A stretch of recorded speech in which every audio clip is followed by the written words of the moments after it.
Thanks. For more now on the president's plan for regulatory reform that gives new powers to the Federal Reserve. What will the reaction be in Congress? We are joined now by Texas Republican Ron Paul. He has been a vocal critic of the Fed. Congressman Paul, welcome to Bloomberg News. Thank you. It's nice to be with you. Congressman, I was wondering if you might give our viewers and listeners your reaction to what the president had to say this afternoon.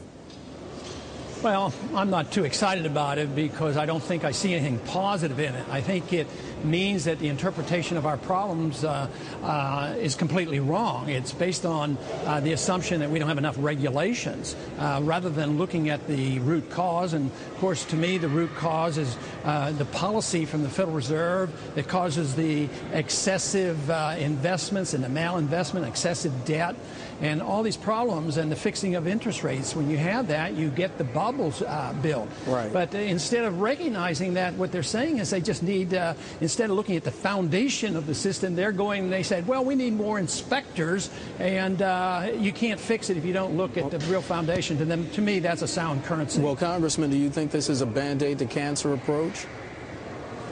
Yeah, it's not even a very good Band-Aid. Matter of fact, I think it's ripping the wounds open because we've committed in the last year $13.9 trillion and actually have injected that into the system, nearly half of that, and it's going to keep going. So the spending will continue, the borrowing will continue, the inflation will continue, and that just leads to more problems. So, but not diagnosing the problem right leads to this. I mean, instead of the invisible hand to guide us through a free market economy, we're looking for an iron fist, right. and this represents an iron fist. Sarbanes-Oxley was done after Enron, and now we're trying to repeal it because of all the harm it caused. So these regulations will do the same type of prolongation of our recession or depression as did the regulations in the 30s. They didn't solve it. Well, Congressman, if not the administration's plan, then what? What would Ron Paul's plan look like? Well, what we would have to do is go back to free market capitalism. We would have to quit inflating. We would have to let the bankruptcy process go through. We can't have political bankruptcies where individuals and special companies can get bailed out.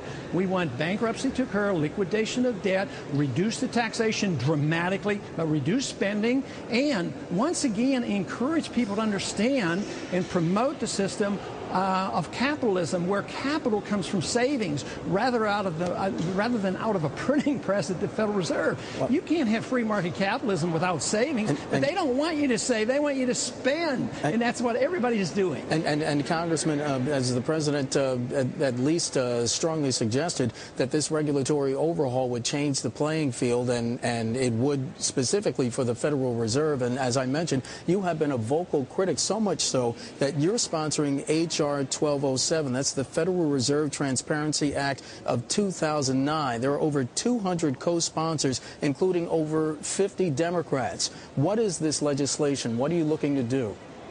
Well, actually, we're doing a little bit better. It's up to 234 and 65 Democrats, so we're doing very well. What it does, it means that we can audit the Fed and find out all the promises they've made, all the guarantees, and how they've been involved in other central banks and other governments and international financial institutions. So we would find out what's going on.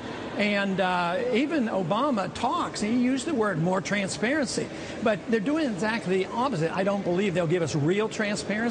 At the same time, they're giving the agency of government, pseudo-government, pseudo-agency, the Federal Reserve, more power. And they're the culprits. They create the bubbles, and here we're giving them more power. This is allowing the fox to protect the hen house. I mean, it just can't work. It's going to make things much worse. Texas Congressman Ron Paul joining us from Capitol Hill. Congressman, thanks.